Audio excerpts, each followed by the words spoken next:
Assalamualaikum warahmatullahi wabarakatuh. Salam sejahtera, salam perpaduan, salam perjuangan, salam malaka berubah pintar hijau bersih. Sagodri gile, வணக்கம். Sepina huaran mani hau makai falukum ana bil har syukran mararan huaran inturan memandai caran tak hau. Tuan-tuan dan puan, hari ini izinkan saya melestarikan diri dalam topik kita pada petang ini, iaitu pembubaran atau bubar parlimen dan DUN segera, wajar atau tidak. Jadi saya Muhammad Anwar Fahmi Haridas bin Abdullah ingin melestarikan diri merujuk kepada Federal Constitution, iaitu Artikel 5 to 19, freedom of speech, freedom to attend rally, freedom to choose your own school of thought and religions. Saudara dan saudari, negara ini demokrasi berparlimen. Kita tidak mengamalkan authoritarian, totalitarian, komunisme, rejim militeri. Kita adalah negara demokrasi berparlimen. Pemimpinnya lestari, kerajaannya lestari, dan agensi-agensi penguasa juga lestari. Baik, atas prinsip sharing section ataupun percambahan pemikiran, kita menggunakan medium yang betul untuk mendidik rakyat tanpa ada agenda asutan dan sebagainya. Baik, kita teruskan dengan agenda seterusnya, perkongsian bubar parlimen dan DUN segera, wajar atau tidak. Ya, seperti yang saya katakan, idealisme dicatur melalui kesuburan demokrasi berparlimen, demokrasi Malaysia. Thank you very much for those leader. I'm referring to our king and also our prime minister, it could be a cabinet member, and also the government of the day. So you people really you have your own towering personality. We respect you. Thank you for that. Right. Saudara, kita melihat bubar DUN atau parlimen wajar atau tidak. Baik, kita apakah dia sebab dan punca dan keadaan? Kita melihat juga kuasa yang ada pada Duli Yang Maha Mulia Seri Paduka Baginda Tuanku Sultan dan Raja-Raja Melayu. Seterusnya Perdana Menteri untuk memberikan nasihat kepada Yang Tuan Agong, ataupun Tuanku Sultan yang mempunyai pendirian ataupun mempunyai kuasa merujuk kepada Perlembagaan Persekutuan Federal Constitution. Enactment Akta Ordinan yang bercanggah dengan Perlembagaan Persekutuan terbatal. Yang mana Tuanku Sultan mempunyai kuasa merujuk kepada perkara 55 dalam Perlembagaan Persekutuan. Baik, saudara, kita melihat sebab apa pelbagai pihak mencadangkan ataupun sedang mencanangkan tentang pembubaran parlimen. Baik, kita melihat tekanan pembangkang. Pakatan Harapan sedang menyatakan mereka memiliki kerusi parlimen sokongan antara 129 hingga 130, dan bila-bila masa pada bulan Julai ini kerajaan Perikatan Nasional boleh tumbang, ataupun mereka yakin untuk memastikan kerajaan di bawah kepimpinan Tan Sri Muhyiddin Yassin akan tumbang. Tekanan demi tekanan, hari demi hari melalui Twitter, Facebook dan apa saja media baru digunakan untuk mencanangkan kepada rakyat berkaitan dengan Pakatan Harapan akan kembali muncul dalam masa terdekat pada bulan Julai 2020. Baik, kestabilan politik bagaimana, saudara? Apabila ancaman demi ancaman, tekanan demi tekanan daripada Pakatan Harapan kepada Perikatan Nasional dan Kerajaan Perikatan Nasional dan juga Jemaah Menteri yang sedia ada Tan Sri Muhyiddin Yassin sebagai Perdana Menteri, apa akan berlaku kepada kestabilan politik? Bagaimanakah Jemaah Menteri dan Perdana Menteri mahu memberikan fokus kepada kestabilan politik dalam negara maupun kepimpinan? Baik, kita melihat dari aspek kestabilan ekonomi. Kalau politik sendiri tidak stabil, tidak kiralah di antara Pakatan Harapan maupun Perikatan Nasional siapa saja menjadi kerajaan.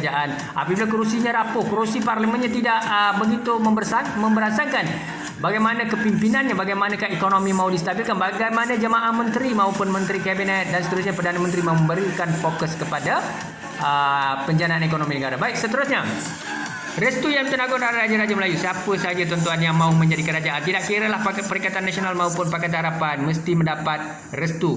The head of the country is the king, the head of the state or government is the prime minister. Jadi kena ingatlah kuasa negara adalah kepada Yang Tuan Agong. Perdana Menteri hanya menjadi ketua kerajaan. Baik, seterusnya keyakinan pelabur, media asing dan seterusnya, kita melihat pemimpin luar dan sebagainya. Bagaimanakah keyakinan kalau kucar-kacir negara, politik tidak stabil, kepimpinan tidak stabil, mahu menjatuhkan Perikatan Nasional pula menjatuhkan Pakatan Harapan dan seterusnya. Perikatan Nasional telah menjadi kerajaan sekarang atas perkenan tuanku, telah diberi perakuan oleh Majlis Raja-Raja Melayu. Jadi sepatutnya kita hormati perlembagaan, kita hormati Perikatan Nasional dan titah tuanku, tetapi dalam masa sama Perlembagaan Persekutuan memberi hak kepada Pakatan Harapan untuk bertindak, untuk tampil ke istana dan menyatakan mereka mempunyai kerusi melebihi daripada kerajaan Tan Sri Muhyiddin dan sebagainya. Inilah merujuk kepada Perlembagaan Persekutuan. Baik, kestabilan parti politik kerajaan, bagaimana Perikatan Nasional sekarang? kita melihat secara jujurnya memang ada masalah. Kita melihat dalam Bersatu ada perpecahan dan seterusnya berlaku pelbagai pandangan daripada PAS Negeri Johor untuk bubarkan parlimen, dan begitu juga pelbagai isu-isu dan pandangan diberikan dari masa ke semasa. Ada pihak yang memohon supaya kerajaan, termasuk daripada UMNO juga, sebahagian daripada akar umbi dan pihak-pihak pemimpin tertentu menyatakan bahawa ada baiknya parlimen dibubarkan dan berikan ruang dan peluang untuk rakyat memilih kerajaan yang sebaik mungkin. Baik, saudara, dan ini antara isu pokok dan tunjang yang sedang menghantui kepimpinan dalam negara, tidak kiralah Perikatan Nasional maupun Pakatan Harapan. Baik, kita melihat ada pihak yang persoalkan apa kuasa agung, apa kuasa Majlis Raja Melayu, apa kuasa Sultan Johor mahu membubarkan DUN maupun di peringkat federal, iaitu parlimen dibubarkan oleh Tuanku Sultan. Baik saudara, kita melihat Peguam Bela dan Peguam Jara Datuk Setia Salahuddin Saidin berkata bidang kuasa tersebut termaktub di bawah Perkara 55 Fasal 2 Perlembagaan Persekutuan. Bagaimanapun kata beliau, yang menjadi persoalan adakah Perkara 55 Fasal 2 itu perlu dibacakan secara bersama Perkara 40 dan 43 dalam Perlembagaan Persekutuan. Baik saudara, 55 ni kuasa yang ada pada Yang Bertuan Agong untuk mengisytiharkan ataupun mengisytiharkan darurat maupun parlimen dibubarkan, parlimen dibubarkan. Saya merujuk kepada parlimen dibubarkan perkara pasal 55 Fasal 2 Dalam masa sama 40 dan 30 ni adalah merujuk kepada nasihat yang boleh diberikan oleh Perdana Menteri kepada Yang di-Pertuan Agong untuk pembubaran parlimen. Tapi ingat, ketua negara adalah Yang Bertuan Agong, ya. Baginda Tuanku boleh mengisytiharkan parlimen dibubarkan. Kita melihat lagi sarjana, Peguam Bela, Peguam Cara, seterusnya pakar-pakar undang-undang yang memberikan pandangan, iaitu Datuk Zainul Rijal Abu Bakar, Presiden Persatuan Peguam-Peguam Muslim. Baik, apa dia? Mengikut Perkara 55 Perlembagaan Persekutuan, hanya Seri Paduka Baginda Yang di-Pertuan Agong saja boleh memanggil parlimen untuk bersidang. Baginda juga mempunyai kuasa mutlak untuk menghenti ataupun membubarkan parlimen. Jadi itu kuasa Yang di-Pertuan Agong. Saudara, kita perlu menghormati daulat tuanku, daulat tuanku, daulat tuanku. Ya, kita melihat kuasa Duli Yang Maha Mulia Sultan Johor bubar DUN. Saudara, Sultan Johor sedia bubar DUN Johor. Ini berikutan daripada pergolakan konflik di antara Perikatan Nasional dan Pakatan Harapan antara ahli Dewan Undangan Negeri, esko-esko mereka lompat dan terus melompat antara Perikatan dan Pakatan, dan yang terkini Pakatan juga menyatakan boleh menggugat kerajaan Perikatan di negeri Johor. Maka tuanku murka, siapa tidak mengenali tuanku Sultan Johor, kepimpinan yang lestari, kepimpinan tegas, maka tuanku, kami seluruh rakyat Malaysia, bukan saja rakyat negeri Johor, berdiri teguh di belakang tuanku. Sekiranya benar mahu membubarkan DUN, silakan, kami menyokong penuh. Pilihlah kerajaan yang terbaik, pemimpin yang mampu menyantuni suara hati rakyat, lestari, bekerja untuk rakyat, bukannya berpolitik, lompat parti dan terus melompat. Ya benar, jangan cabar Duli Yang Maha Mulia Tuanku Sultan Johor. Siapa tidak kenali Tuanku Sultan? Jadi kita minta supaya seluruh pemimpin-pemimpin politik Perikatan dan Pakatan Harapan jangan sesekali mencabar Sultan Johor, ataupun di peringkat federal kita merujuk kepada parlimen, jangan mencabar Raja-Raja Melayu dan juga istana. Sekiranya negara kacau bilau, perebutan kuasa terus berlaku, maka tuanku akan memikirkan yang terbaik, iaitu pembubaran parlimen, dan rakyat Malaysia menyokong kepada pembubaran parlimen, kerana percaturan politik tidak habis-habis siang, malam, senja, subuh, zuhur, asar, maghrib, dan tidak ada kesudahan, tuan-tuan dan puan. Perkara ini sudah disebutkan dalam Fasal 7-1 dan diperkukuhkan lagi Fasal 22 Undang-Undang Tubuh Kerajaan Johor 1895, iaitu Sultan Johor boleh menangguhkan atau memansuhkan DUN. Itu kuasa yang ada pada Tuanku Sultan Johor. Jadi kita hormati, jangan cabar Tuanku Sultan. Yes, rakyat Malaysia apa yang perlu kita buat apabila parlimen dibubarkan, ya, bubar parlimen, apa tindakan rakyat dan pengundi? Yang pertama, rakyat Malaysia hak peribumi terjamin. Jaminlah hak peribumi, kerana majoriti populasinya adalah Melayu Bumi Putra, tapi dalam masa yang sama jaga hak kaum-kaum minoriti India, Melayu, Cina, Sabah, Sarawak, Kadazan, Portugis asli, ya. Tapi hak peribumi perlulah tidak boleh diganggu gugat. Seterusnya kita lihat kedaulatan Raja-Raja Melayu. Kedaulatan raja berperlembagaan dipelihara. Jangan cabar Tuanku Sultan, Raja-Raja Melayu dan sebagainya. Jadi siapa, mana-mana parti yang tidak mahu menghormati Raja-Raja Melayu tidak layak menjadi kerajaan, ya, kerana mereka tidak menghormati Raja-Raja Melayu, istana dan perlembagaan persekutuan. Baik, agama Islam agama rasmi negara, dan agama lain boleh diamalkan, agama Kristian, Buddha, Hinduism dan sebagainya. Tetapi perlu menjamin agama Islam jangan diganggu gugat agama Islam, atau mencemooh atau perlekehkan agama Islam. Dalam masa yang sama, agama kaum lain juga dihormati di negara ini. Baik, pemimpin Bumiputera terajui kerusi DUN dan Parlimen 70%.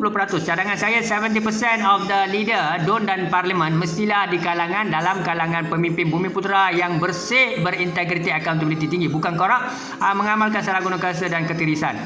Jadi rakyat Malaysia, pemuda, penganggur, pelajar-pelajar universiti, graduan yang menganggur, yang tidak ada kerja, usahawan, entrepreneur, profesor pencen, penjara pencen, penjawat awam pencen, GLC pencen, semua yang dah pencen ataupun tidak ada kerja hakiki, maka jadilah pemimpin dalam PRU 15 ya, bertanding dan pastikan Bumiputera akan menjadi pemimpin ya DUN dan Parlimen. Sekiranya bangsa lain menjadi pemimpin terlalu ramai, dia akan menggusarkan pemimpin Islam, tidak kira lah dalam semua peringkat federal, state, local government, akhirnya memberi kesan kepada kestabilan politik dan ekonomi Malaysia. Calon bebas perlu diutamakan PRU 15 ya, betul. Di samping kita utamakan calon DUN dan Parlimen daripada Perikatan Nasional dan Pakatan Harapan, tolong utamakan calon bebas ini sebagai check and balance untuk memberikan pengajaran kepada Perikatan Nasional dan Pakatan Harapan supaya mereka tidak selesa Dan kita melihat mana-mana pemimpin bebas yang berkarisma, yang mempunyai kepimpinan karismatik ataupun mereka yang baru, muka baru, wajah baru, berilah peluang. Ini sebagai satu tekanan kepada Perikatan Nasional dan juga Pakatan Harapan, kerana Pakatan Harapan dan Perikatan Nasional mereka mempunyai calon-calon masing-masing, tetapi kadang-kadang calon-calon mereka ada yang korup tapi dikekalkan, ada yang memiliki imej-imej yang rekod buruk tetapi dikekalkan. Tapi inilah masa untuk rakyat mengubah dan memberi keseimbangan dari sudut kuasa mengundi. Jadi sila berikan peluang kepada calon bebas selepas ini PRU 15. Kita merujuk kepada Perlembagaan Persekutuan. Perlembagaan Persekutuan perlu dipelihara. Betul ya. Mana-mana rakyat pemimpin politik yang tidak menghormati Perlembagaan Persekutuan, tidak kira lah parti kerajaan pembangkang, kita perlu gugurkan mereka. Gugur sahidkan mereka. Tidak layak mereka menjadi pemimpin, saudara. Baik, negara ini bukan saja kita memiliki satu kaum, malam kita ada masyarakat populasi majoritinya Melayu. Melayu, India, Cina, Sabah, Sarawak, Kadazan, Portugis asli. Kita perlu hormati semua kaum ya. Dalam masa yang sama, kita perlu juga faham tentang ketuhanan Melayu dan juga raja-raja Melayu itu sendiri. Dan di sini tolak pemimpin korup. Korup. Ya, mana-mana pemimpin yang tidak berintegriti, kita nampak, kita melihat wajah mereka memang korup, tidak layak menjadi pemimpin. Ini kita tolaklah. Janganlah kita melakukan kesilapan demi kesilapan rakyat Malaysia. Tolonglah tolak pemimpin korup ya, di kalangan Perikatan Nasional maupun Pakatan Harapan. Mereka yang korup tolak. Dan seterusnya, kekuatan tolak legasi politik dan anak beranak. Ini satu masalah besar di Malaysia. Tahun demi tahun, satu bulan gaji pemimpin RM50,000, ada yang RM100,000 ya, paling tidak pun RM30,000. Bertahun-tahun berpenggal-penggal menjadi ahli politik, membina legasi dan harta kekayaan keturunan anak beranak mereka. Anak beranak satu keluarga duduk dalam politik, tidak kira lah Perikatan Nasional maupun Pakatan Harapan. Kalau kita melihat mereka wujud begitu, kita tolak mereka ya. Janganlah kita beri peluang kesilapan rakyat Malaysia kerana terlalu baik. Antara PH dan Perikatan Nasional perlu kekalkan kuasa atau bubarkan Parlimen. Baik, saudara. Perdana Menteri ke-8 yang sudah ada, yang amat berhormat Tan Sri Muhyiddin Yassin. Kita kenal Tan Sri. Tahniah. Teruskanlah perjuangan sehingga mana yang mampu. Tapi sekiranya Allah Ta'ala memberikan takdir sebaliknya, kun fayakun, kita redalah Tan Sri. Baik, saudara. Kita hormati Raja-Raja Melayu, kita hormati Tan Sri Muhyiddin Yassin. Tetapi kita melihat di sini apa yang sedang saya fikirkan dan rakyat Malaysia fikirkan, atau siapa saja yang memikirkan di sini, siapakah dia PM yang ke-9 kerajaan, sama ada Parlimen dibubarkan ataupun ada rampasan kuasa atau undi tidak percaya atau apa yang sedang berlaku.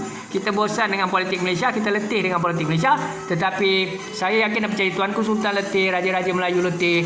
Tapi kalau tidak ada kesudahan, maka Parlimen dibubarkan. Apapun, kita doakan yang terbaik untuk Tan Sri Muhyiddin Yassin untuk menjadi kerajaan dan pemimpin yang sedia ada. Sekiranya perlu kekal sehingga pilihan raya ke-15, iaitu 3 tahun daripada sekarang, untuk Parlimen dibubarkan. Sekiranya tidak, kalau mendapat ancaman daripada Pakatan Harapan dan terus diancam, tidak ada pilihan, sama ada Parlimen dibubarkan. Kalau tidak, serahkan kuasa kepada Pakatan Harapan. Tapi apapun, bagi saya, pandangan peribadi saya rasa elok bubarkan Parlimen dan DUN. Pandangan peribadi, this is my personal view. Kerana kalau peralihan kuasa, dia akan membimbangkan kaum Bumiputera dan Melayu. Dan kita pun tidak mahu Tun Mahathir menjadi Perdana Menteri yang ketiga. Saya rasa saya hormati Tun Mahathir, tetapi malu dan terus malu kerana 3 kali Tun Mahathir menjadi Perdana Menteri. Jadi saudara, kita ada ramai lagi anak muda, pemimpin muda untuk menjadi Perdana Menteri Malaysia. With that, syukran dan terima kasih. Assalamualaikum warahmatullahi wabarakatuh. Maju jaya Malaysia, selamatkan Malaysia. Kita sentiasa berdiri teguh. di bawah kepimpinan kerajaan yang sudah ada dan juga Ya Duli Yang Maha Mulia Tuanku Sultan dan Raja-Raja Melayu. Syukran dan terima kasih. Assalamualaikum warahmatullahi wabarakatuh.